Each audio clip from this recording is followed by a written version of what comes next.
About as excited as you're going to see Kawhi Leonard get, even after hitting one of the most iconic shots in NBA history. Kawhi sends the Raptors to the Eastern Conference Finals, and now he's at the podium. Right. Can you take us through the final shot from when you caught the ball and you're maybe looking for a spot to get the shot off, and then you released it high? I assume to get the ball over Embiid, but maybe give it a softer bounce on the rim. I don't know. Can you just take us through your thinking on that final play?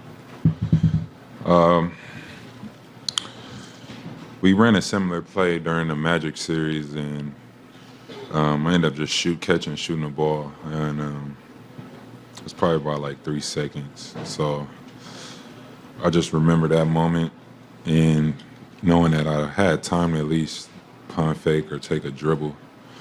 So, he drew up the play again tonight, and it was 4 seconds left, and I believe that, like I said, remembering that moment, I knew I had some time to try to get some space rather than just catch and shoot the ball. But I ended up catching it and just trying to get to a space so I get the shot off. Like you said, and B was guarding me. He's taller, longer than me, so, end up finding a spot that I that I work on. I end up getting to a spot, and I just knew I had to shoot it high. A couple possessions before that, I had the same kind of shot from 3. It ended up coming short, and I just thought I had to put it up even higher than that, and end up getting a soft touch and going in. Down front and to your left. Kawhi, Mike Bond from USA Today. 39 field goal attempts tonight. Can you just talk about your mentality coming in here and, just putting up that many shots? I knew it was Game 7, and I didn't want to leave no shots in my mind. I just wanted to go out and leave it all on the floor.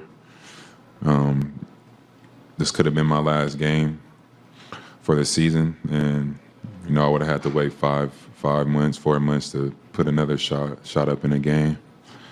So I was going to leave it all out on the floor tonight and not worry about makes or misses, and still just, try to will us to a win or just get to my spots. I'm going to go to Dave, who's standing up and to your right, Kawhi. Kawhi, Dave McMenamin, ESPN. After the way things ended for you last season in San Antonio, how satisfying has this postseason run been playing for the Raptors? It's been great, but, after the regular season was over, I was pretty much proud of myself and, what I had accomplished throughout the regular season. And obviously going into the playoffs, everybody's ready to play. This team is, hungry to reach a goal that we've been striving for all year. And, just being able to, what I, went through last year with the injury and, just believing in myself and knowing what I'm feeling, just taking my time and, I was able to, get healthy and, feel right. And he was feeling good and, I was able to play at the start of the season. We're going to go to Michael Grange, who's in the back and to your right. Kawhi, Michael Grange from Sportsnet. When you hit that shot and it's kind of bouncing on the rim and then it goes down, you just get swarmed by your teammates. I mean, what was that experience like, just making it in front of your own bench and being able to share it with those guys?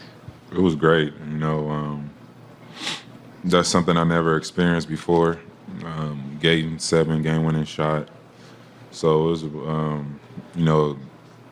a blessing to just be able to, get to that point and make that shot and feel that moment. And it's something, I could look back on in my career. We'll go to Bruce, who's in the middle there. Bruce Arthur from the Toronto Star, right down the middle here, Kawhi. On a night, that was the first buzzer-beating Game 7 winner in NBA history, so no one had ever felt that before. All night, this was a game where a lot of people struggled with shots. You had shots that you've been very comfortable taking all season that just didn't go. What was it about this game that made it difficult from beginning pretty much to the end? Sixers was a great team, very talented. Just game 7, you know, we're playing against a team like that, team like us. No one wants to lose, and you know everything's on the line, and you don't want to make no defensive mistakes to give the opponent an opportunity to score an easy look. And I just feel like both teams played that way on both ends of the floor. And unfortunately, we ended up winning this game shooting 38%. And, you know, it was a grind. You know, like you said, guys didn't make good shots, wide open shots early. And we just kept fighting, kept swinging, kept shooting. And eventually in the fourth quarter, we knocked some down. They were big. We'll go to Greg, who's standing up at the back. Kawhi, I don't think many people around here have seen that kind of emotion out of you at any time throughout this season. I'm sure you've had moments like that, but can you just, for you, just talk about what that release was like? What it felt like and what you're feeling right now. You know, pretty much. I'm a guy that acts like I've been there before. So probably the last time you probably see me scream is like when we won. So whenever it's like a moment where I haven't really experienced, I probably try to give some emotion, show some emotion, and let it just come out. So, you know, tonight was one of those nights. I've never been in that situation before, and like you said, it's the first shot somebody hit a game winner in game 7. So I just showed emotion, and it was great. It was a great feeling. I'm just happy that we can move on to the next round. We'll go to Sirat, who's standing up and to your right as well. Quiet. Sirat Sohi, Yahoo Sports. Was there any extra bit of gratification in hitting that shot after missing that free throw? Definitely. You know, I was very mad. I tried to race down and get a rebound. Probably should have sprinted back to give some help on that layup Jimmy made. But after that, I was just like, whatever play drove up, I'm about to get to my spot and shoot it with confidence. And, you know, things happen for a reason, I guess, and went down. Last couple questions. Standing up at the back to your left, Kawhi. Kawhi Zarita from EBC Sports Philippines. Can you just touch on what it's like playing in an environment like the Toronto fan base? It was great. You know, we needed them tonight. You know, when we got leads, they screamed defense. We're screaming the whole time. It was amazing. You know, when guys are shooting free throws, they're screaming the loudest they can. It was a fun experience, you know. They've been great all year. We needed them, man. You know, that's what we fought for all year, is getting that game 7, you know, at home, if we get to that point. And, you know, tonight they were big for us. Thanks very much, everyone.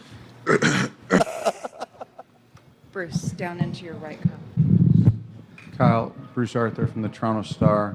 Can you take us through your view of the last play and what it meant on this night for this game, for this franchise, for that ball to bounce 4 times and then drop? My view was standing in the other corner. So I didn't have a really good angle on it. Why get into his spot on the right-hand side, and it was like he was getting to a spot, and he got to a spot, and he shot it high enough where, you know, he gave himself a chance, and bounced in and went in. It means a lot. I mean, just for us, it means another step to our big goal. But we got a team that was the #1 NBA team during regular season. I'm coming. You know, we know we got a tough task at hand, but we're preparing for it. We have to prepare for it and get ready to go. Hey, Kyle. Ian, to your right there. What will you remember about the moments immediately after that shot dropped and the sort of celebration on the court? It was cool, man. It was cool. It was all the fans, the team, everybody around. It was crazy. It was a good, like, emotional moment for everybody to be there, and just kind of like a sigh of relief and enjoyment, like a whew. And it was great. It was one of the moments where it's like a real life game winner, game 7. Like, counted down when you back home, and everyone was celebrating like that. It was a pretty awesome moment. Sorry, Rachel. Rachel Brady from the Globe and Mail. Kyle, what happened to your thumb, and how worried were you that you wouldn't be able to come back? Did you know right away you'd be right back on the floor? I fell and popped out, and I popped it back in, and it kind of was loose. But I was just trying to figure out how to pass the ball. I couldn't really pass the ball and grip the ball, but that doesn't matter. I'm fine. I played. We won the game. We'll get some rest and try to heal it up fast as possible. We go to John here on your right, Kyle. Kyle, you guys lost the lead in the second quarter. You lost the lead in the third quarter. You lost the lead in the fourth. At any point, did it feel like you were in a pretty desperate situation? And especially like that third quarter where they took the lead and then you got those 2 offensive rebounds and then that steal.